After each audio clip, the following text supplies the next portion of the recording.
नमस्कार विद्यार्थियों, श्री श्रेयस विद्यालय हिंदी माध्यम में कौशल कृति का विषय विज्ञान कक्षा छठी, जिसमें हम पाठ 3 तंतु से वस्त्र तक की शुरुआत करेंगे।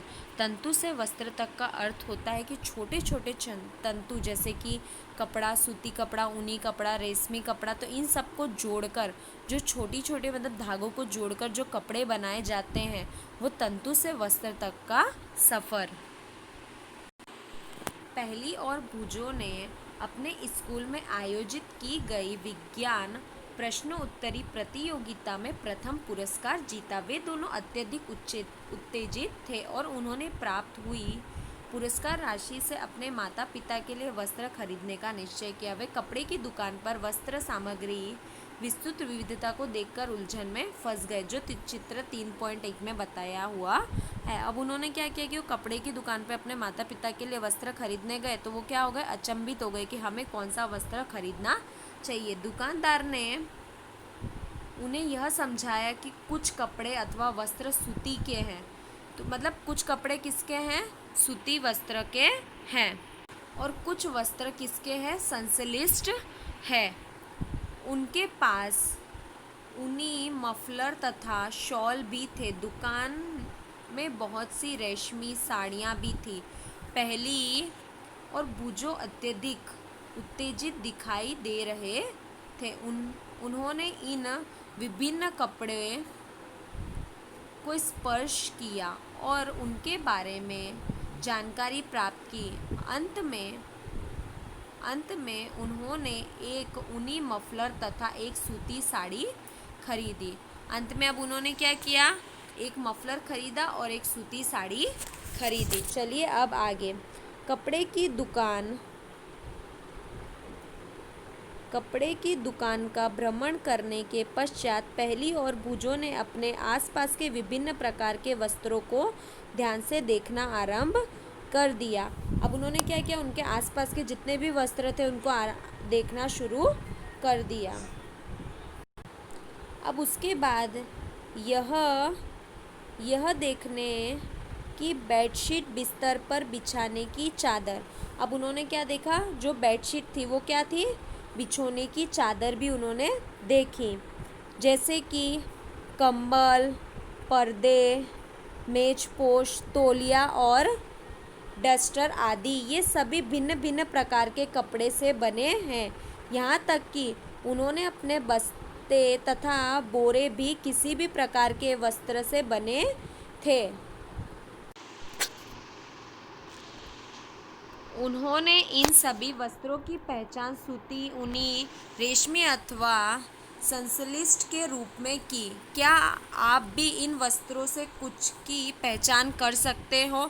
3.1 वस्त्र में विविधता। वस्त्रों में विविधता किस प्रकार से होती है? वस्त्रों में विविधता क्रियाकलाप 1, अपने आसपास के किसी दर्जी की दुकान का भ्रमण कीजिए। सिलाई के बाद बचे कपड़े की कतरन एकत्रित कीजिए। कपड़े के प्रत्येक कतरन को स्पर्श कर कर उनके स्पर्श का अनुभव कीजिए। दर्जी की सहायता से उससे पूछकर कुछ कपड़ों पर सूती, रेशमी, ऊनी, संश्लिष्ट के लेबल लगाने का प्रयास कीजिए। अब आपको क्या करना है, कपड़ों की पहचान करनी है। तो कपड़े में आपको जैसे सूती, रेशमी, ऊनी, संश्लिष्ट, तो आधे सारे कपड़े की एक एक टुकड़ा मतलब कतरा लेना है और उसको लगाने का प्रयास करना है। तो लगाने के बाद आपको पता चलेगा कि कौन सा कपड़ा किस तरीके का है और आपको उसको स्पर्श कर कर देखना है। चलिए अब आगे। क्या आप यह जानते हैं कि ये विभिन्न कपड़े किस प्रकार के बनते हैं? जब आप किसी कपड़े का अवलोकन करते हैं तो वह सतत टुकड़ा प्रतीत होता है। अब इसे ध्यान से देखिए। आपने क्या देखा? चित्र 3.2। अब देखिए, चित्र में आपको जिस तरीके से बताया गया है, तो आप चित्र में देखो, आपको अलग अलग कपड़े के बारे में पहचान करनी है। चलिए अब आगे। क्रियाकलाप 2, सूती कपड़े का वही टुकड़ा चुनिए जिस पर आपने क्रियाकलाप 1 में लेबल लगाया था। इसके एक सिरे पर कोई ढीला धागा तथा तागा ढूंढने का प्रयास कीजिए और इसे बाहर खींचिए। यदि कोई ढीला चित्र 3.3 कपड़े से कोई तागा या तंतु खींचना, तागा दिखाई न दे तो पिन अथवा सुई की सहायता से आप तागा धीरे धीरे बाहर खींच सकते हो। हम यह देखते हैं कि तागे को एक साथ व्यवस्थित करने पर वस्त्र बनता है। तो ये तागे किससे बने होते हैं। अब आगे आपको विद्यार्थियों चित्र में देखिए, यहाँ पे आपको कुछ बताया हुआ है। जैसे देखिए धागा, धागा तो मतलब धागे को जोड़ जोड़ कर वस्त्र बनाया जाता है। चलिए क्रियाकलाप 3.3। अब क्रियाकलाप, किसी सूती कपड़े के टुकड़े से कोई तागा बाहर निकालिए। इस तागे के टुकड़े को मेज पर रखिए और इस तागे के टुकड़े के एक सिरे को अपने अंगूठे से दबाइए। तागे के दूसरे सिरे को इसकी लंबाई के अनुदिश चित्र 3.4 में दर्शाए अनुसार अपने नाखून से खरोंचिए। क्या आप इस सिरे पर यह देखते हैं कि तागा पतली लड़ियों में विखंडित हो गया है। चित्र 3.5। अब आपको क्या करना है, एक सिरे से दबाना है, दूसरे सिरे से आपको उसको खुरचना है। तो खुरचने के बाद आपको क्या पता चलेगा विद्यार्थियों की, मतलब विखंडित, विखंडित का मतलब क्या होता है, अलग अलग हो जाना, जो यहाँ पे आपको दर्शाया गया है। चलिए अब आगे,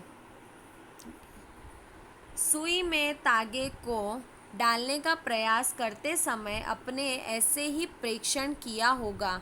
कई बार तागे का यह सिरा कुछ पतली लड़ियों में पृथक हो जाता है। पृथक होना यानी बढ़ जाना। ऐसे होने पर तागे को सुई के नाके से गुजारना कठिन हो जाता है। तागे की ये दिखाई देने वाली पतली लड़ियाँ भी और अधिक पतली लड़ियों से मिलकर बनी होती है, जिन्हें हम तंतु कहते हैं। तंतु मतलब क्या होता है, एक ही लड़ी, मतलब एक ही लड़ी में कितने सारे धागे मिलकर बने होते हैं, जिसे हम तंतु के नाम से जानते हैं। विद्यार्थियों, आपने देखा होगा कि आपके घर पे मम्मी पापा या कोई भी सिलाई का काम करता होगा, या आपने कभी सुई में धागे पिरोने की कोशिश की होगी, तो आप देखते हो कि वो अलग अलग में बट जाता है। तो बट जाने पर क्या होता है, हमें उसे पिरोना बहुत ज़्यादा मुश्किल हो जाता है। चलिए अब आगे, वस्त्र या धागों से मिलकर बनते हैं तथा तागे भी आगे तंतुओं से मिलकर बने होते हैं, इन्हें तंतु कहा जाता है। कुछ वस्त्र जैसे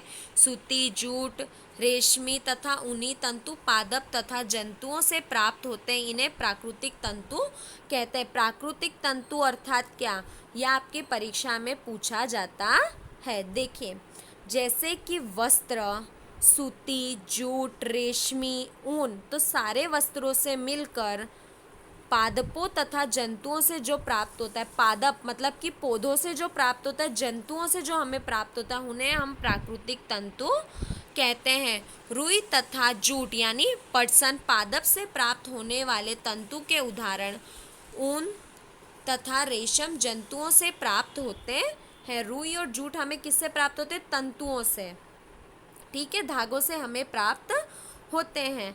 और ऊन और रेशम हमें किससे प्राप्त होते हैं, जंतुओं से। चलिए अब आगे, ऊन भेड़ अथवा बकरी की कतीत ऊन से प्राप्त होती है, इसे खरगोश, याक तथा ऊँटों के बालों से भी प्राप्त किया जा सकता है।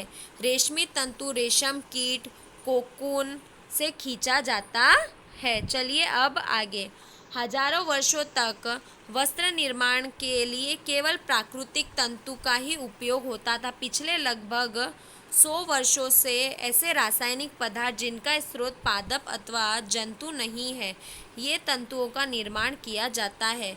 इन्हें हम संश्लिष्ट तंतु कहते हैं, जैसे पॉलिस्टर, नायलॉन, एक्रिलिक संश्लिष्ट तंतु के कुछ उदाहरण हैं। चलिए अब आगे, बूझों ने यहाँ दिखाई गई कुछ वस्तुओं में संग्रहालयों में देखा है, इन्हें योद्धा पहनते थे। वह यह जानना चाहते हैं कि क्या ये भी किसी प्रकार की तंतुओं से बने हैं। अब आपको यहाँ पर मैंने बताया कि जो तंतुओं का हजारों वर्षों पहले से, जैसे प्राकृतिक तंतुओं का हम उपयोग होता था, तो पिछले कई सालों से हम संश्लिष्ट तंतु, जिसमें हम अलग अलग प्रकार के कपड़े देखते, तो अलग अलग प्रकार में जैसे पॉलिस्टर, नायलॉन संश्लिष्ट तंतु के उदाहरण है।